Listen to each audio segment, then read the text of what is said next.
Pause for a moment. Have you noticed it too? That subtle change in the air. It's not just the passing of time. Chosen one. It's something deeper, something sacred. You're not the same person you were even a month ago. And May isn't arriving like any ordinary month. It's carrying a message, a quiet whisper from heaven that says it's time. See, most people miss these moments, the ones where the spiritual realm shifts and the physical world hasn't caught up yet. But you can feel it. That inner knowing that everything you've endured wasn't for nothing. That every silent battle, every tear behind closed doors, every prayer that felt like it went unanswered was actually being counted. You didn't come this far just to stay where you are. No. You've crossed an invisible line, a final test that most never recognize until it's over. And here you are, standing at the edge of something massive. I'm not here to hype you up with empty words. I'm here to remind you of what your spirit already knows. But your mind might still be doubting. Heaven is ready, and May is the month where what was promised starts to manifest. But before we dive deep into what this really means for you, because trust me, this isn't just about blessings. It's about identity, purpose, and divine overflow. Take a second to anchor yourself in this moment, like this video. If your spirit is already resonating with what I'm saying, subscribe. Because this journey doesn't end here. You're stepping into a whole new dimension of understanding. And if you know you're aligned with this divine timing, drop 333 in the comments right now. That's not just a number, it's a declaration. I'm ready for divine alignment, abundance, and purpose. All right, now that you've made that commitment, let's get real. This isn't luck. This isn't coincidence. This is what happens when a chosen one passes through the fire, survives the silence, and still holds on to faith when everything around them said to let go. You've passed the test, even if no one clapped for you, even if no one saw the battles you fought. But heaven saw, and now it's responding. In this message, I'm going to reveal why May is unlike any season you've walked through before. Why doors are about to open without you knocking. Why blessings will chase you down when before you had to crawl toward them. So stay with me, because by the end of this, you won't just feel hopeful. You'll know that you're standing in the middle of divine fulfillment. Let's step into it together. Section 1. The hidden purpose behind your trials. It's strange, isn't it? How the moments that felt like they were breaking you were actually building the parts of you that no easy path ever could. Think back not to the victories, but to the nights when you questioned everything. When you wondered if God had gone silent, or worse, forgotten you entirely. Those weren't just random hardships, chosen one. No, they were precision tools in the hands of a master craftsman. You see, while the world calls it suffering, heaven calls it design. Every setback, every betrayal, every door slammed in your face, none of it was wasted. It wasn't punishment. It wasn't bad luck. It was intentional. Because you weren't being fixed. You were being crafted. A chosen one isn't made in comfort. They're shaped in fire, in silence, in seasons where the only thing louder than your doubts was your heartbeat telling you to keep going. And here's the truth. Most won't tell you. God wasn't just testing your patience. He was aligning every fiber of your being with a mission that required a version of you that only pressure could reveal. Anyone can shine when life is easy, but only those destined for greatness learn how to glow in the dark. You weren't meant to come out of those trials the same. You were meant to emerge unrecognizable, stronger, wiser, stripped of what didn't serve your calling. Think about gold. It doesn't sparkle when it's first found. It's buried rough, mixed with things that dull its value. It takes intense heat to separate the pure from the excess. That's what your journey has been, a divine refining process, where everything false, fearful, or fragile was burned away. But here's where it gets deeper. This wasn't just about making you resilient. It was about revealing the blueprint God placed in you before you ever faced a single hardship. See, destiny isn't given, it's uncovered. And the only way to uncover something sacred is to remove every layer hiding it. That's what your pain did. It peeled back the illusions. You thought you were losing parts of yourself in the process, but really you were losing everything that couldn't go with you into your next season. You didn't fail when you felt weak. You succeeded every time you chose to stand back up quietly, without applause, without recognition.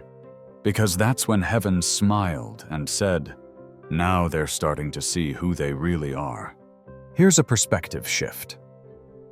What if the greatest gift wasn't surviving the trial, but discovering the version of you that only the trial could introduce you to?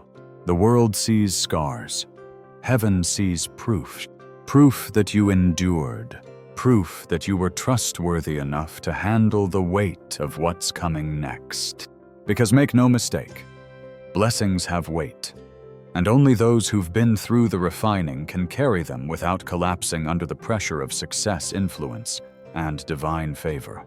This is why you couldn't skip the process. This is why shortcuts were never an option for you, even when others seemed to glide through life untouched. You were being built differently, because what's assigned to you requires a foundation that only hardship could lay.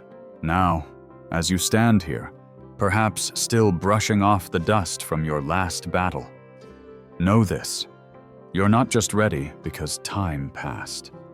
You're ready because you were shaped, layer by layer, by the very things you once wished away. What felt like delays were actually moments of divine precision. What felt like rejection was God's redirection, guiding you away from paths too small for your calling. So look back, but this time with different eyes. See the craftsmanship in every tear. See the design in every closed door. See the divine wisdom in every not yet. Because now, chosen one, you carry something far greater than survival stories. You carry the mark of someone who was designed by fire. And that mark, it's heaven's signal that you're prepared to step into what lesser battles could never have prepared you for. The hidden purpose behind your trials was never to harm you. It was to reveal you. And now, you're finally seeing who you were always meant to be. Section 2. What darkness really built in you. Silence. That was often your only companion, wasn't it? Not the peaceful kind, but the heavy, suffocating silence where answers don't come, where prayers feel like they vanish into the void, and where every step feels like walking blindfolded through a storm. But here's the truth. No one tells you when you're in that place. The darkness was never empty. It was full of unseen hands, shaping you, full of lessons that only shadows could teach. Because light reveals. But darkness builds. When everything familiar was stripped away, when the voices disappeared, when support faded, when even hope seemed like a distant memory, you learned something priceless. You learned how to stand when there was nothing left to lean on. That kind of strength isn't taught in comfort.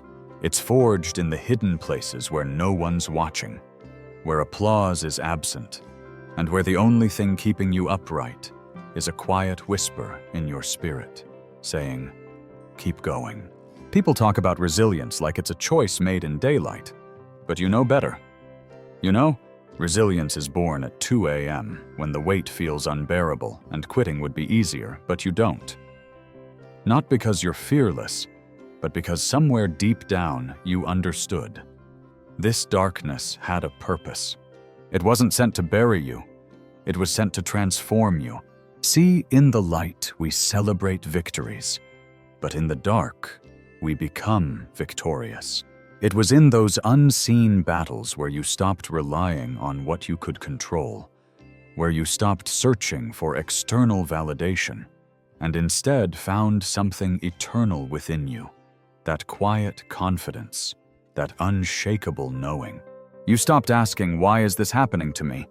And you started realizing, this is happening for me. Because here's what darkness truly gave you: a faith that isn't dependent on circumstances, a strength that doesn't waver when things fall apart, a connection to God that doesn't require constant signs to believe He's near. When you couldn't see the way forward, you learned to trust without sight, and that Chosen One is the foundation of spiritual authority, believing when there's no evidence, standing when everything says you should collapse, hearing God's voice louder than the chaos even when He seems silent. You didn't just endure the dark, you mastered it. You learned how to navigate uncertainty with grace, how to sit in seasons of not yet without letting despair rewrite your destiny. And now, without realizing it, you've become the kind of person who no longer fears the unknown, because you've lived in it and found that God was there all along. The world sees darkness as a place to avoid, but you know better. You know it's where warriors are made, where leaders are forged, where chosen ones are refined into vessels capable of carrying light so powerful it can't be dimmed by future storms. Remember those moments when you felt invisible, when it seemed like no one noticed your efforts, your growth, your silent battles. That invisibility was protection. While others rushed into premature success, you were being hidden, not because you were unworthy, but because God was ensuring that when you stepped into the light, nothing could shake what He built in you. Now you carry a depth that can't be faked, a wisdom that can't be taught in books, a peace that doesn't crack under pressure. And here's the beauty of it all. The darkness didn't just prepare you for blessings, it prepared you to sustain them. Because anyone can receive favor, but only those who've been fortified in hidden seasons can handle abundance without losing themselves. So as light begins to break over your life, as opportunities, connections, and blessings start to flow, you'll notice something different about yourself. You won't be desperate for validation. You won't be shaken by delays or setbacks, because you've already survived what most people never could. And that quiet strength, that's your superpower now.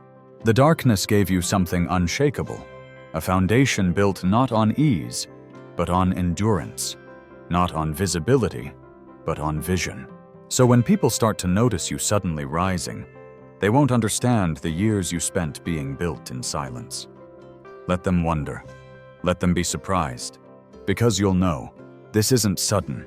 This is what happens when a chosen one embraces the darkness, learns from it, and emerges carrying a light that was earned, not given. The darkness didn't defeat you. It defined you. And now, it's time for the world to see what was growing in the shadows all along. Section 3. The wilderness was your anointing ground. It's easy to look back at the wilderness seasons and label them as wasted time. All those years where nothing seemed to move forward, where prayers felt unanswered, where you questioned if you somehow took a wrong turn. But what if I told you, the wilderness wasn't a detour, it was the destination for that season? See, Chosen One. The wilderness isn't a place of punishment, it's a place of preparation. It's where God removes the noise of the world so you can finally hear Him and hear yourself. It's where titles, achievements, and the opinions of others don't matter because there's no audience in the wilderness. And that's exactly the point. When God has a greater calling on your life, He doesn't rush you into visibility. He hides you, not because you're forgotten, but because you're being preserved. Think about it. Moses wasn't called from the palace. He was called from the wilderness. David wasn't anointed king in front of crowds. He was pulled from tending sheep in isolation. Even Jesus, before stepping into His ministry, was led into the wilderness, not to be weakened, but to be strengthened. The wilderness is sacred ground.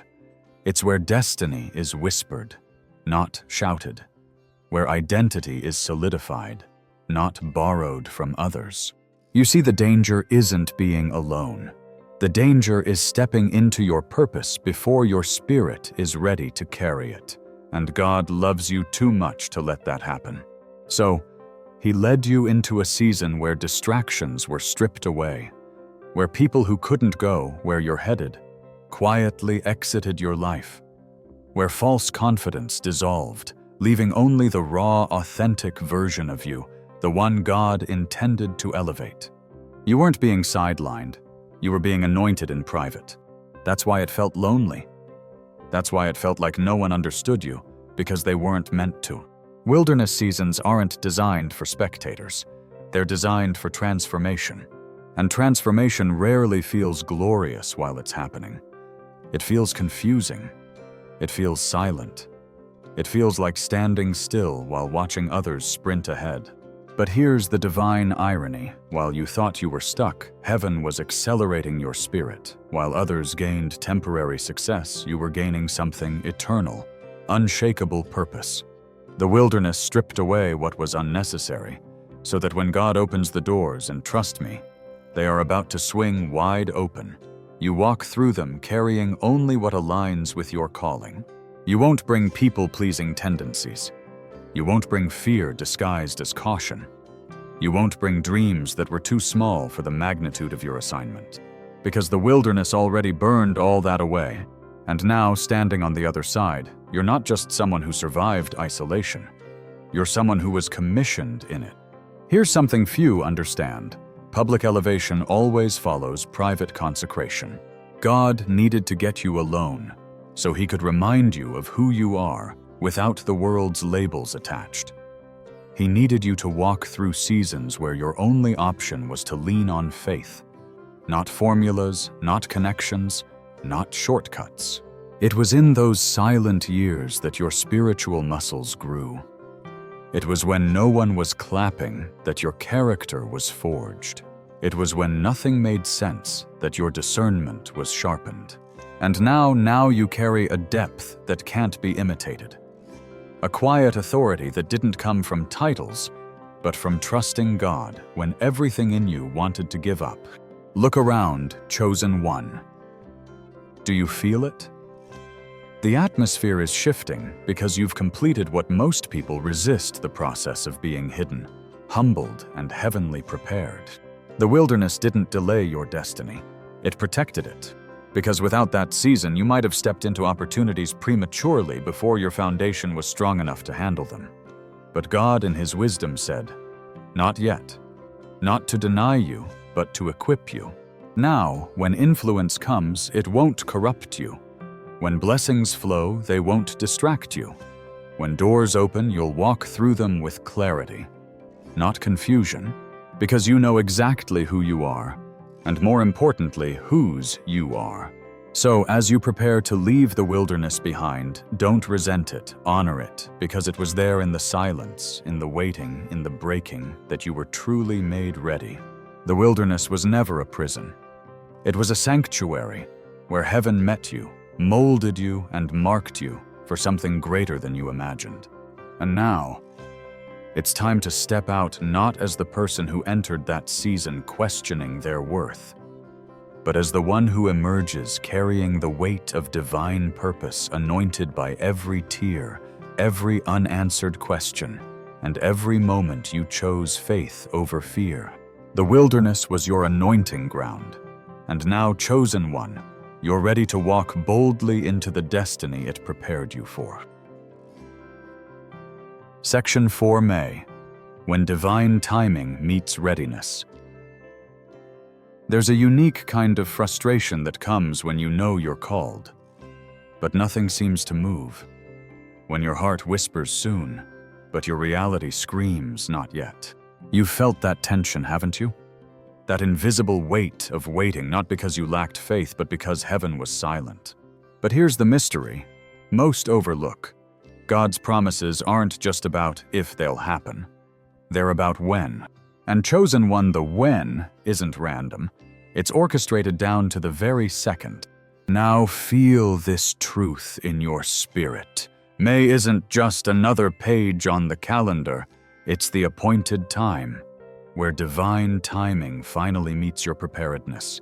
See, while you were watching the clock, God was watching your heart.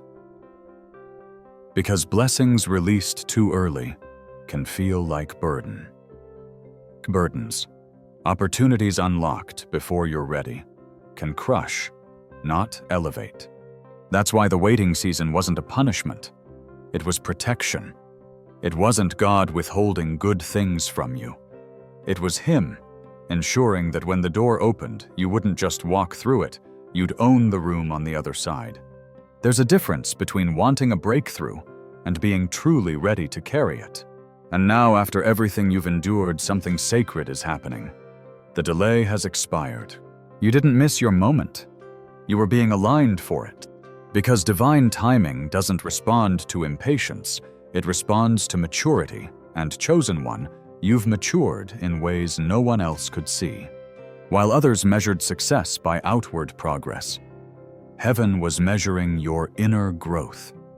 Your patience became a weapon. Your endurance became proof. And your trust in silence became the very thing that unlocked this coming season. Let's be clear. If you had stepped into this moment last year, or even last month, you wouldn't have been able to handle the magnitude of what's arriving. But now your spirit is aligned. Now your discernment is sharp.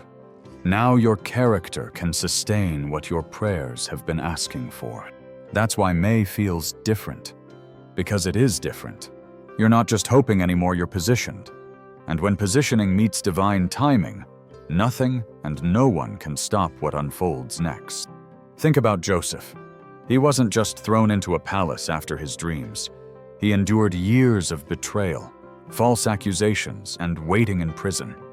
But when divine timing arrived, it wasn't gradual. It was sudden elevation. One moment overlooked. The next second in command over a nation. But was it really sudden? Or was it the result of hidden preparation, aligning perfectly with God's appointed time? That's where you are now, not at the beginning of something fragile, but at the unveiling of something that's been maturing in silence. So here's the shift in mindset. Stop asking, when will it happen? Because it's happening now. The signs are subtle, but undeniable.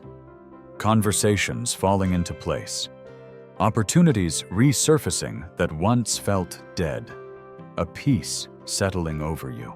Not because everything is perfect, but because you know you're in sync with something greater than your plans. This is the beauty of divine timing. It doesn't ask for your permission. It moves when heaven says, now they're ready. And that's exactly what May signifies for you.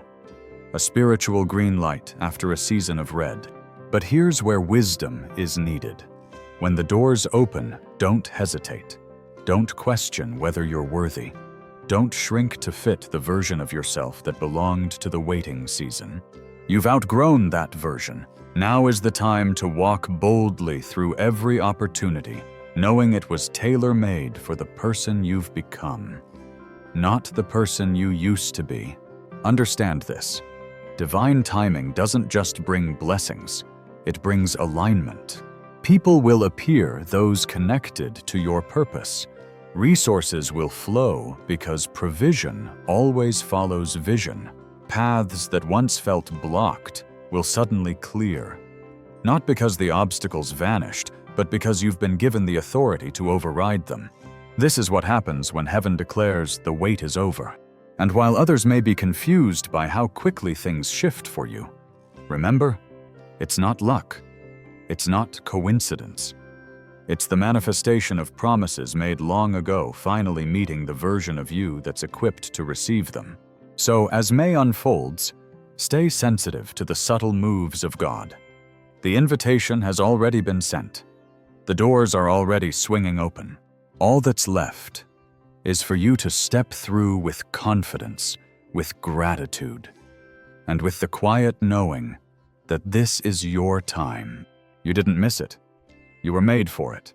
Because when divine timing meets readiness, nothing can hold back what heaven has already released in your name. Section 5. The real reward, it's bigger than you think. When people hear the word reward, their minds often race to images of wealth, success, open doors, and tangible blessings. And yes, those things are coming because God is generous beyond imagination. But chosen one, if you think that's the true reward, you're only seeing the surface. The greatest blessings aren't what you can hold in your hands. They're what gets anchored in your soul.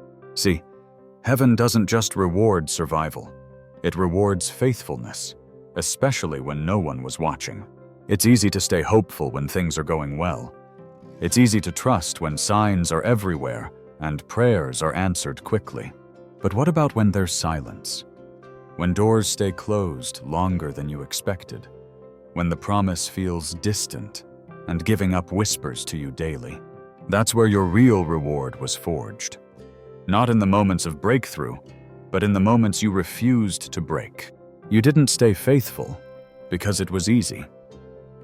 You stayed faithful because something inside you knew that God's word was more solid than your temporary circumstances, and that chosen one is priceless.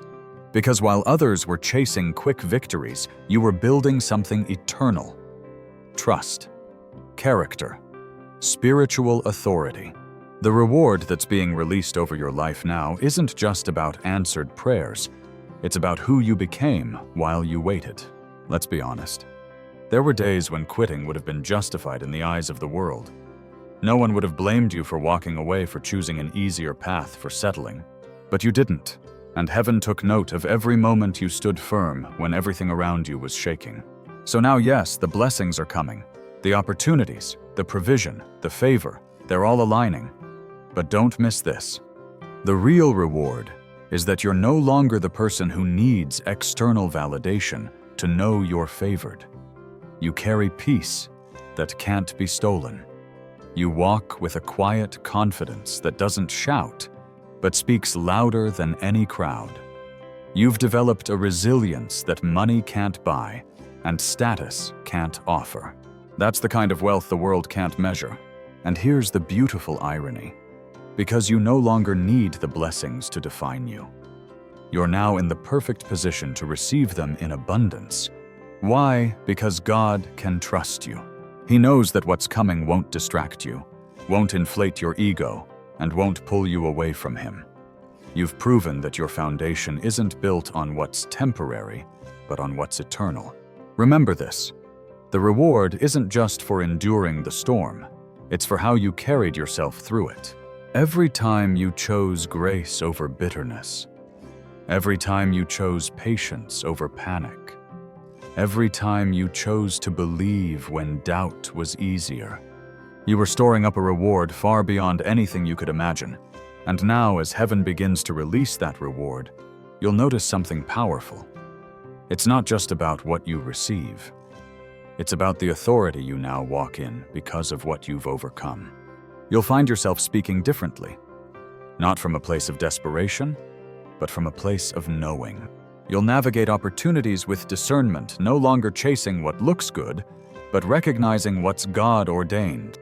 You'll inspire others, not because you tell them your story, but because they'll feel the depth of someone who's walked through fire and came out refined, not burned. That's legacy. That's influence born from integrity, not ambition. And perhaps the greatest reward of all, you're now a vessel.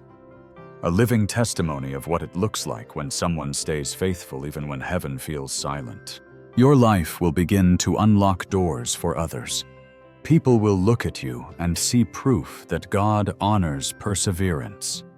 Your journey will give hope to those still in their waiting season, still battling in their wilderness. Because this was never just about you. It was about positioning you to carry blessings that overflow so much so that they touch everyone connected to you. The reward, chosen one, is bigger than survival. It's influence. It's spiritual authority. It's divine trust. It's being elevated not just for your benefit, but to be a beacon for those still trying to find their way through the dark. So when the blessings come, and they will receive them with gratitude, but hold even tighter to what you've gained within. Because wealth can fade, Opportunities can shift. But the person you've become through this journey, that's eternal. That's the kind of reward that no one can take from you. You didn't just wait for your season, you were transformed by it. And now you're stepping into blessings with a heart that understands. The greatest reward isn't in what's being given to you.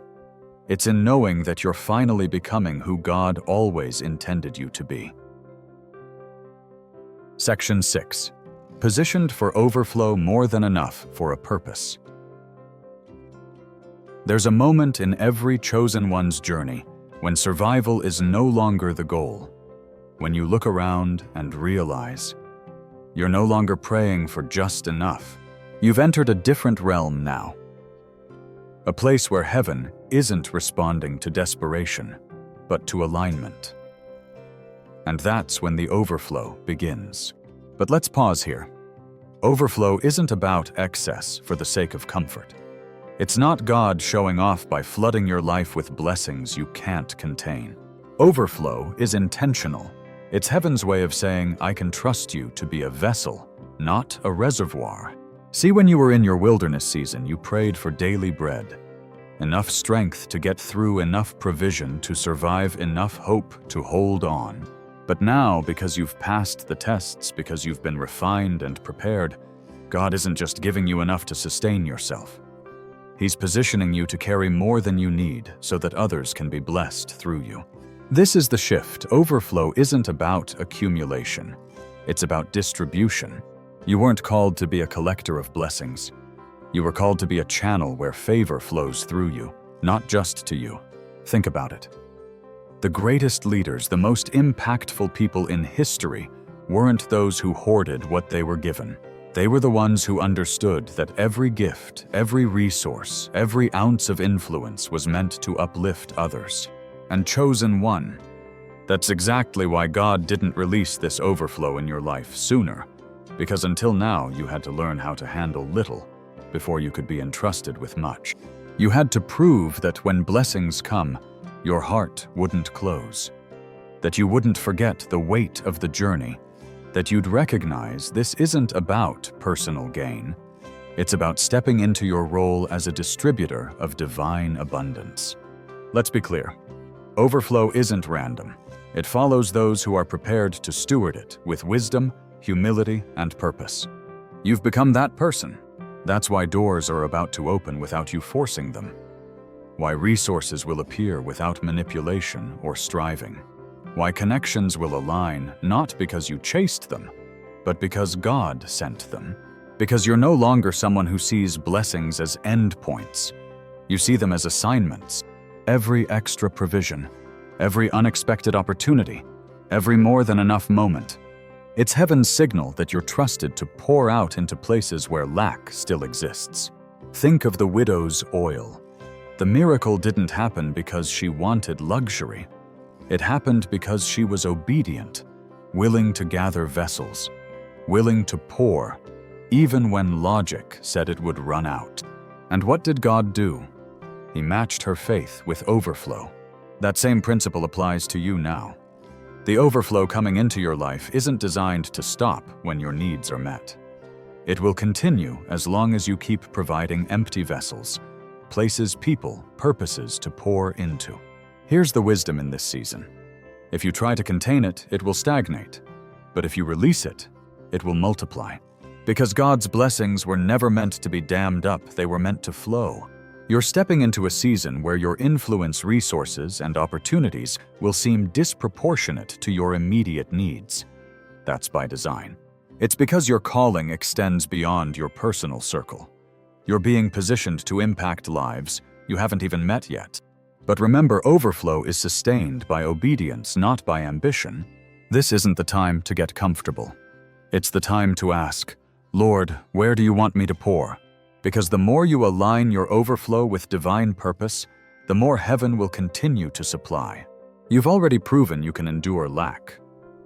Now you're about to prove that you can handle abundance without losing yourself.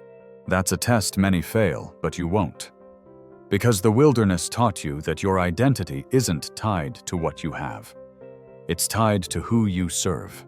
So when the overflow arrives, and it's coming, you'll handle it differently. You won't be boastful. You won't be wasteful. You'll walk in quiet authority, knowing that you're carrying blessings meant to transform not just your life, but the lives of everyone connected to your assignment. This is more than prosperity. This is purpose-driven abundance. And as long as you stay aligned, the flow won't stop, because God knows. A chosen one who understands the weight of overflow is unstoppable. So get ready, not just to receive, but to release.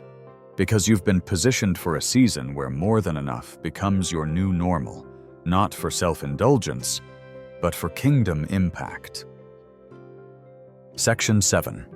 Embracing your royal identity. Walking in divine authority. There's a quiet dignity that comes when you finally realize you were never meant to beg for what was always yours by birthright. Chosen one. You've spent years fighting battles, proving yourself in silence, enduring seasons where you felt overlooked and underestimated. But that season is over. Now it's no longer about striving. It's about remembering who you are. You were never called to live like a servant when you were born as an heir. And yet life, through trials, through rejection, through constant spiritual warfare, tried to convince you that you had to earn what heaven already wrote in your name. Let that truth settle in your spirit. You don't have to earn your identity. You were appointed before you were ever anointed. This isn't arrogance. It's alignment. It's understanding that royalty doesn't apologize for walking in authority. It simply carries it with grace, wisdom, and responsibility. You come from a divine lineage, one marked by purpose, strength, and heavenly favor. And now, after everything you've endured, heaven is calling you to wear the crown you were always destined for. Not a crown made of gold and jewels, but a crown of spiritual authority. A mantle that signifies you've passed through the fire, been refined, and can now lead not just yourself, but others into higher places. But here's what separates true royalty from those chasing titles. It's not about ruling over people. It's about ruling over circumstances, over fear, over doubt, over every lie that told you that you were too small, too broken, too late. You've been given authority to command peace in chaos, to speak life where others see decay, to walk boldly where others hesitate. This is your inheritance, not just blessings, but the confidence to walk as someone who knows that heaven backs every step you take. Remember, royalty doesn't chase opportunities. Opportunities are drawn to royalty. You no longer need to force doors open. You carry a presence now, the kind that shifts atmospheres without needing to announce itself. That's what divine authority looks like. It's silent power. It's knowing you belong in rooms that once intimidated you. It's recognizing that your value isn't determined by recognition, but by the calling that has been stamped on your soul since before you were born. So, chosen one, this is your coronation moment, not in front of crowds, but in the quiet agreement between you and heaven. It's time to stop shrinking, to fit spaces beneath your calling. It's time to stop doubting whether you're worthy of the blessings arriving. You are. Because royalty doesn't question if it belongs on the throne. It simply takes its seat with humility, with purpose, and with unwavering trust in the one who placed it there. You've been prepared for this. You've been positioned for this. Now walk in it. Walk in your royal identity, not as someone waiting for permission, but as someone who understands that heaven has already given the command, rise. The world is about to witness what happens when a chosen one stops surviving and starts reigning.